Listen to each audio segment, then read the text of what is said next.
Olá pessoal, eu sou a Tamara e chegamos no capítulo 18 do livro Os Mensageiros, Informações e Esclarecimentos.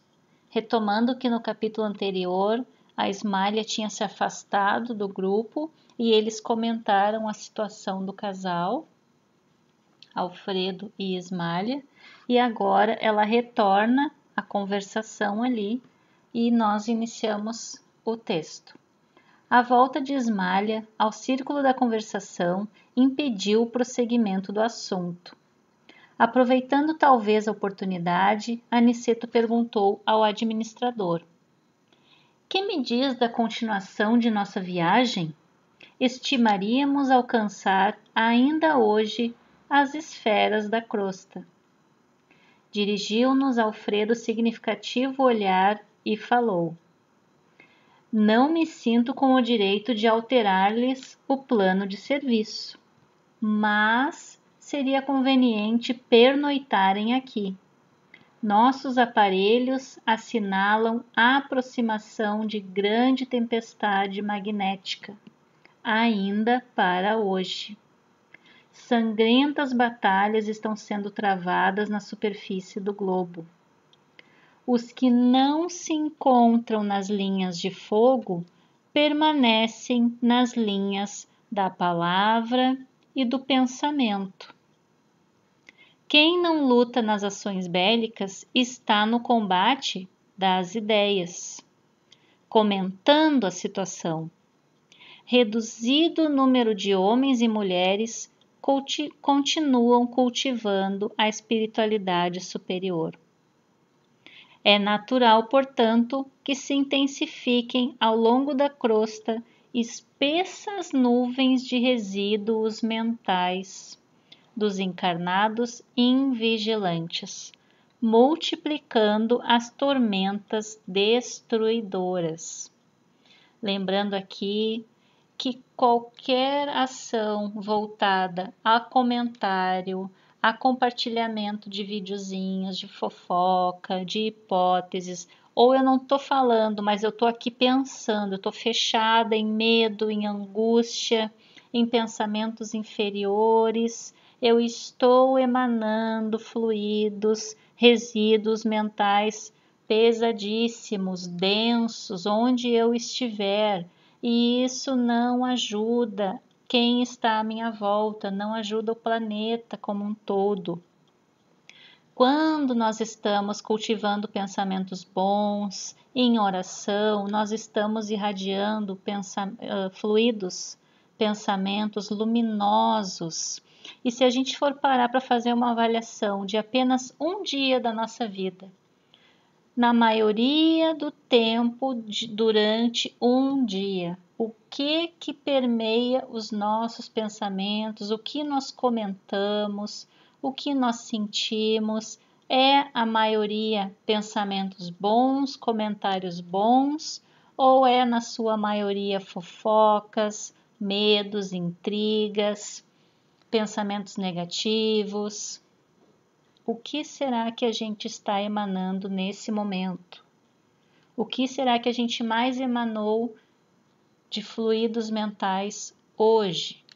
Só para a gente ter uma noção. Aniceto escutava com atenção. "Não me preocupo com sua pessoa", continuou Alfredo, dirigindo-se de maneira particular ao nosso instrutor, porque ele já é uma pessoa mais esclarecida, com mais experiência. Ele não está preocupado com Aniceto. Mas estes dois amigos, penso, seria desagradavelmente surpreendidos, tanto o que eles veriam quanto o que eles poderiam vir a sentir fazendo esse trajeto nesse período. "Tem razão", concordou Aniceto. E esboçando significativa expressão fisionômica, prosseguiu: "Avalie o sacrifício dos nossos companheiros espirituais nos trabalhos de preservação da saúde humana. São grandes servidores", falou Alfredo.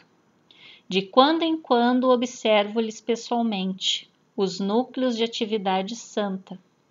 A humanidade parece preferir a condição de eterna criança.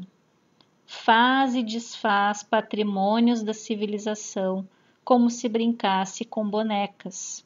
A guerra, como é o caso desse período desse livro, a Segunda Guerra Mundial, o que está acontecendo ali? Um destrói o patrimônio do outro, como se estivessem brincando de bonecas, de castelo, que tu monta, desmonta e acha que está tudo bem.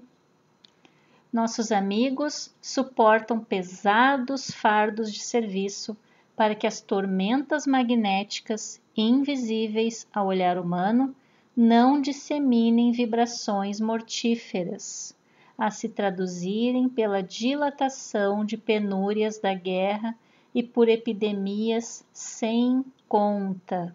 Como a gente viu antes, o fato de comentar, de ficar naquele sentimento de angústia, de medo, de pavor, estamos emanando fluidos, vibrações negativas, fluidos magnéticos também, que acabam impregnando os ambientes aonde nós estivermos.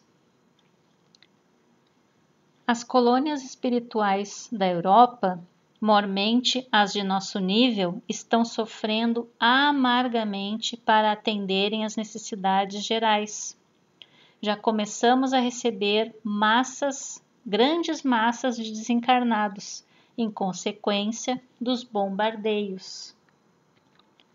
Nosso lar, pela missão que lhe cabe, ainda não pode imaginar todo o esforço que o conflito mundial vem exigindo da nossa colaboração nas esferas mais baixas. Os postos de socorro de várias colônias ligadas a nós estão superlotados de europeus desencarnados violentamente. Fomos notificados de que as súplicas da Europa dilaceram o coração angélico dos mais altos cooperadores de nosso Senhor Jesus Cristo.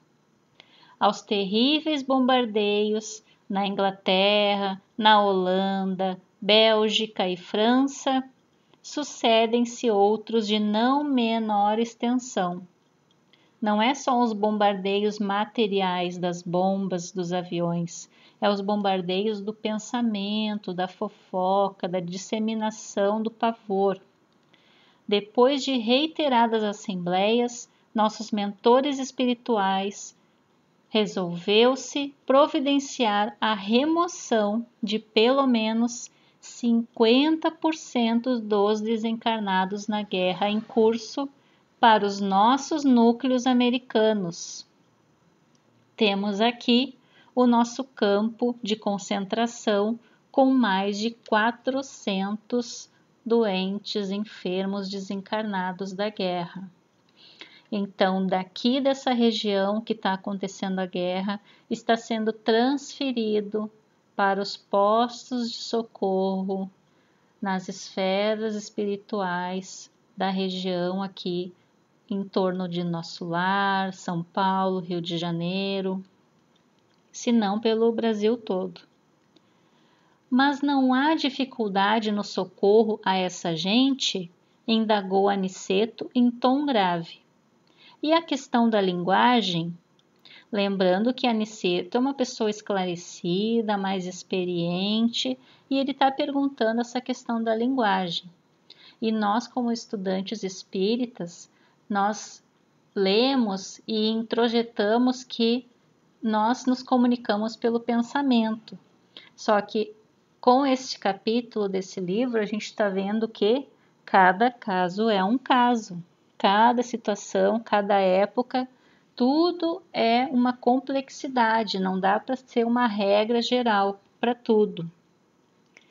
E aí Alfredo responde: os serviços de socorro, apesar de intensos na Europa, têm sido muito bem organizados.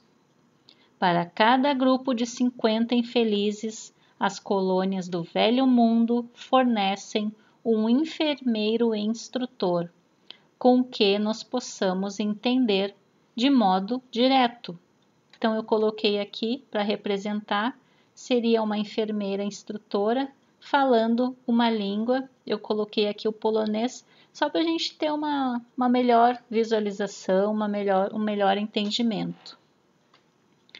Desse modo, o problema não pesa tanto, porque nossa parte de colaboração consta de fornecimento de pessoal de serviço e de material de assistência.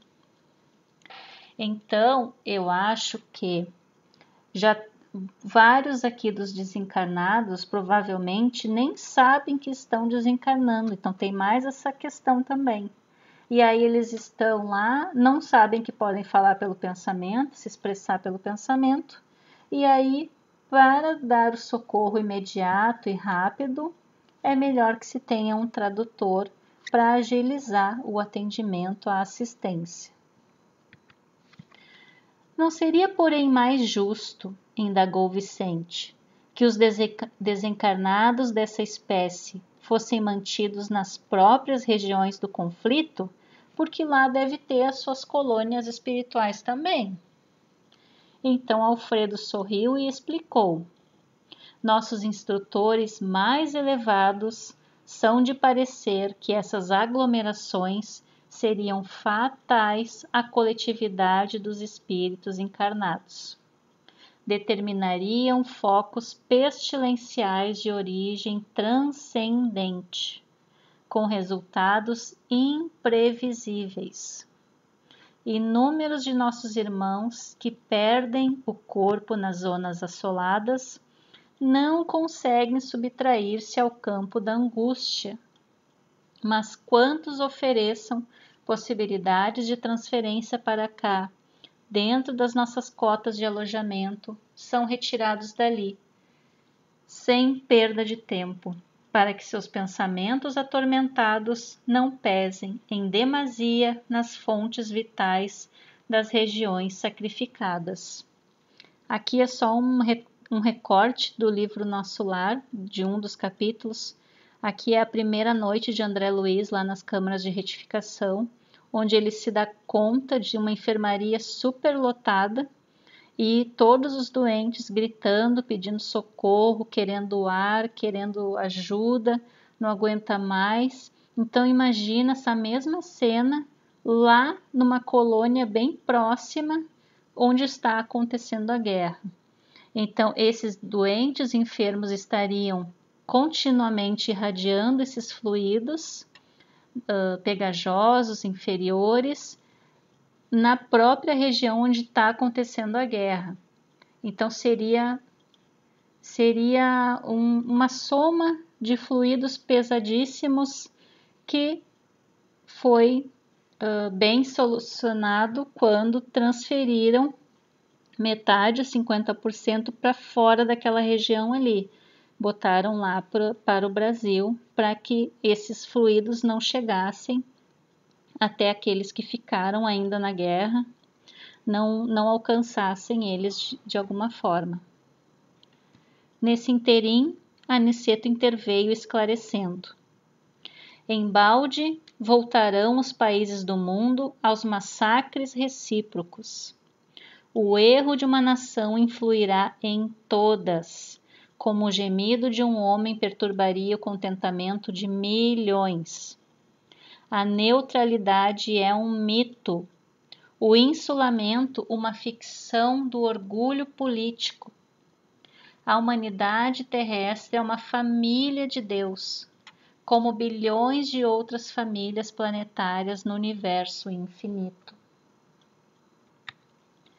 Em vão a guerra desfechará desencarnações em massa.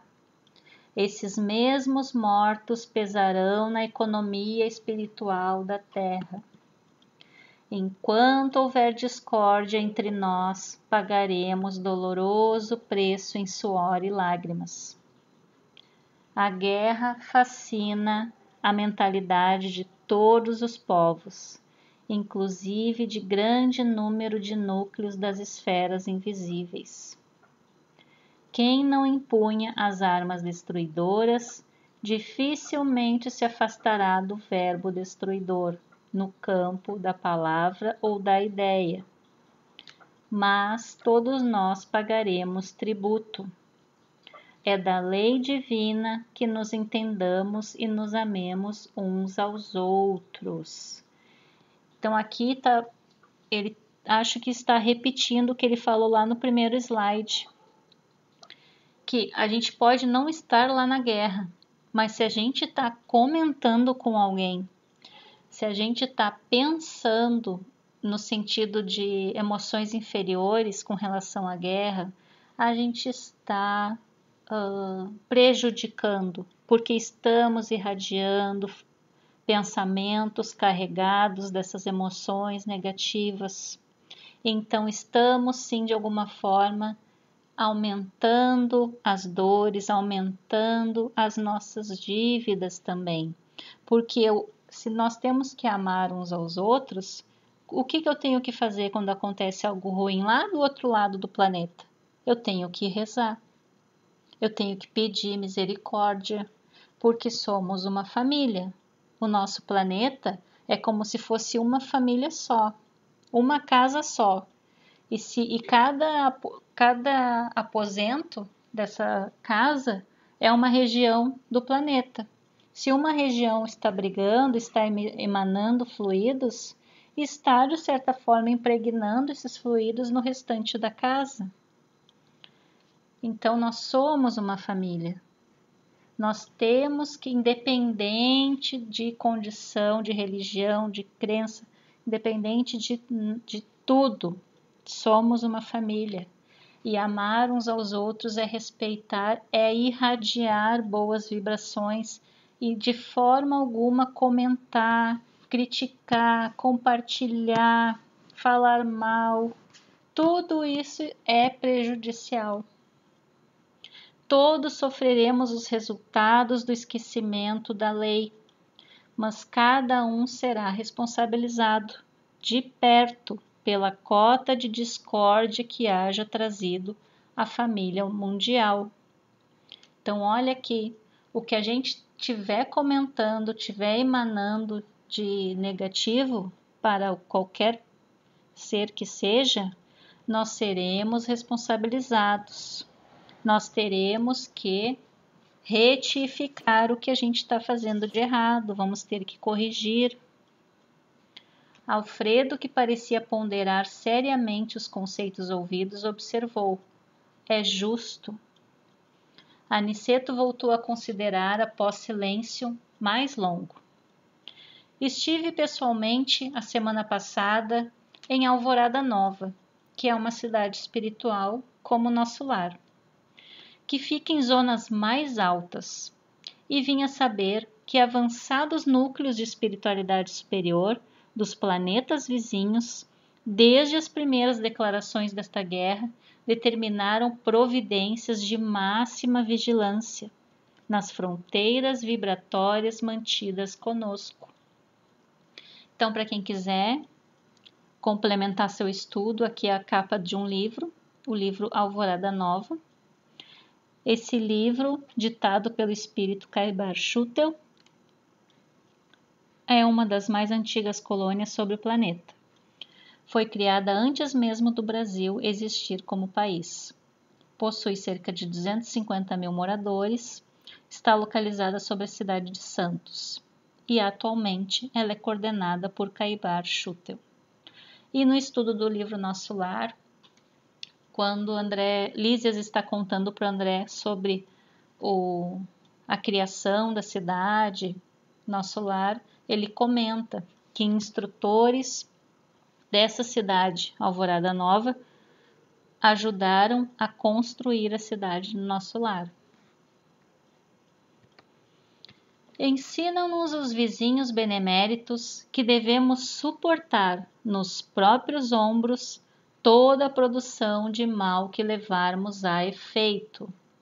Somos finalmente a casa grande, obrigada a lavar a roupa suja nas próprias dependências. O que estávamos falando antes. O nosso planeta é a nossa casa. E todos estamos dentro dessa casa para lavar a nossa roupa suja. E recapitulando aqui o capítulo 12 do livro Nosso Lar, aqui eles também comentam que quando nós reencarnamos na Terra, nós viemos com a nossa trouxinha de roupa suja, que foram as coisas erradas que nós fizemos, as pessoas, seja matando, pensando, compartilhando, fazendo intriga, qualquer coisa negativa. Nós emitimos fluidos naquela época. E aquilo ficou sujo no nosso corpo causal.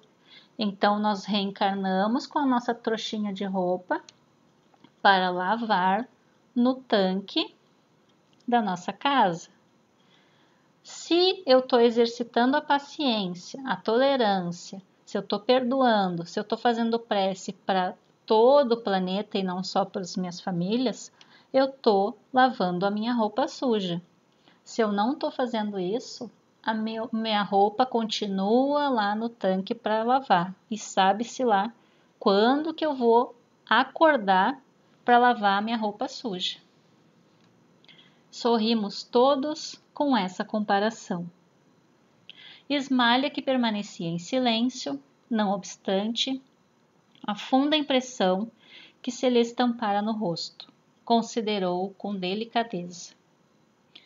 Infelizmente, na feição coletiva, somos ainda aquela Jerusalém escravizada ao erro. Todos os dias somos curados por Jesus e todos os dias conduzimos-lo ao madeiro. Como assim? Quando acontece coisas boas, a gente agradece. Obrigada, meu Deus, obrigada, Jesus. Mas acontece uma coisinha errada, algum sofrimento, alguma perda, alguma doença, a gente fica, por que comigo, Deus? Então a gente fica sempre assim, ou agradece ou reclama, ou agradece ou reclama. A gente fica nessa gangorra e não sai disso. Nossas obras estão reduzidas quase a simples recapitulações que fracassam sempre. Recapitulações em que sentido? Como somos espíritos que já vivemos milhões de anos, com certeza todos nós já nos cruzamos em algum momento. E provavelmente não foi um encontro bom. Então, aí vem a minha hipótese dessa explicação aqui. Simples recapitulações que fracassam sempre. A todo momento eu tenho oportunidade de fazer o bem àquela pessoa que me olha com a cara feia, que fala alguma coisa errada para mim, alguma coisa que eu não gostei. Eu tenho a chance de fazer uma prece por ela. Mas será que eu faço? Ou eu fracasso sempre, como diz aqui? Uma questão para a gente pensar. Não saímos do estágio da experiência. E dolorosamente para nós, estamos sempre a ensaiar no mundo a política com os Césares, ou é guerra ou é impostos, a justiça com o Pilatos, lavar as mãos, isso não é comigo, eu não me meto, não quero saber. A fé religiosa com os fariseus, às vezes imitamos os fariseus mais do que imitamos a Cristo, que nos vestimos, comparecemos no centro espírita, na igreja, mas entre nós ali fazemos fofoca, discórdia. A fé religiosa com os fariseus, o sacerdócio com os rabinos do Sinédrio, a crença com os jairos, que acreditam e duvidam ao mesmo tempo, os negócios com os Anáses e Caifáses. Nesse passo, não podemos prever a extensão dos acontecimentos cruciais.